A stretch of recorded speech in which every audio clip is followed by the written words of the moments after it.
Between 1968 and 1972, America launched 9 human missions to the moon, 6 of which successfully touched down, allowing 12 men to walk on the lunar surface. NASA's next chapter of lunar exploration, called Artemis, has the task of not just going to the moon to create a long-term human presence on and around it, but also to prepare for ever more complex human missions to Mars. In short, everything we must be able to do here, we must first do here. So, what will an Artemis mission look like? Everything is designed and tested with our most important element in mind, the astronauts. This is their deep space, human-rated spacecraft called Orion, built in 3 parts. The crew module, where up to 4 astronauts will live and work throughout the flight. The service module, with life support systems for the crew and its own engine and fuel reserves. And a launch abort system, with engines capable of pulling the crew module to safety during launch should anything go wrong.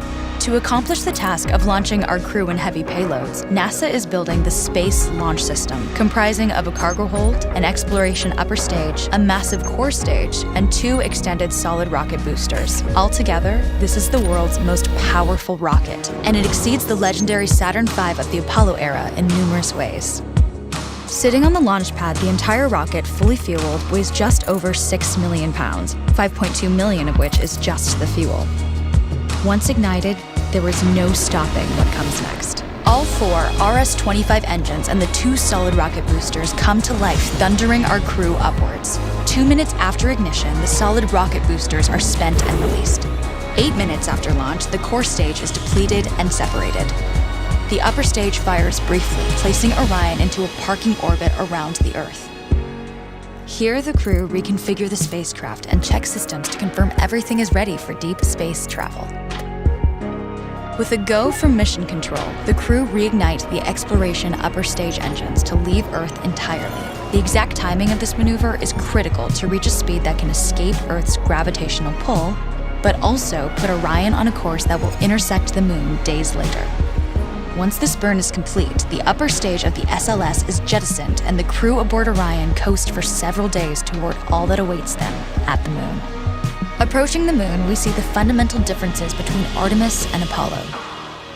Instead of requiring Orion to serve as an expendable lunar command module or to carry a constrained lunar lander, the Artemis missions will take advantage of a different approach: pre-staging. Everything needed for lunar missions will be positioned in advance by commercial and international partners. This includes rovers, science experiments, and human-rated systems on the surface. But it also includes a dedicated lunar station in orbit around the moon called Gateway. Here at this station, we can pre-stage a robust lunar lander and establish a strong communications relay. Designed with open standards, the Gateway can be expanded as new missions and partnerships develop, allowing multiple human missions on the moon at the same time and enabling ongoing science to be conducted even between human missions. The Gateway is also capable of adjusting its orbit to allow access to every part of the moon, something the Apollo missions could not do. But the real key in this approach is placing Gateway in a unique halo orbit to perfect the maneuvers needed for Mars missions. And with the growing list of commercial and international opportunities, Gateway is the ideal hub between Earth and all that lies beyond. Returning to our crew as they approach Gateway, the Orion must match the elliptical orbit of the station in order to successfully dock. Once on board, pre-selected crew members transfer to the lunar lander, while those assigned to Gateway remain on station. The lunar lander system itself is built for 3 unique steps: descending from the halo orbit of Gateway down to a low lunar orbit, descending from low lunar orbit to the surface, and once the lunar mission is complete, launching from the surface of the moon and ascending all the way back to the orbiting Gateway.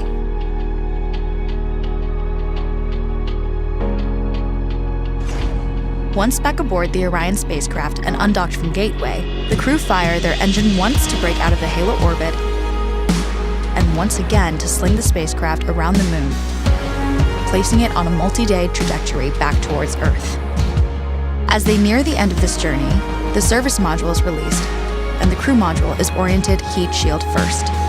Entering Earth's atmosphere at 25,000 miles per hour, the friction of air slows Orion considerably, while also subjecting it to temperatures of 5,000 degrees. With the Orion now at just 300 miles per hour, a series of parachutes uniquely tested and produced for this moment deploy, decelerating the craft to just 20 miles per hour for splashdown. With each successful mission, Artemis ushers in the next wave of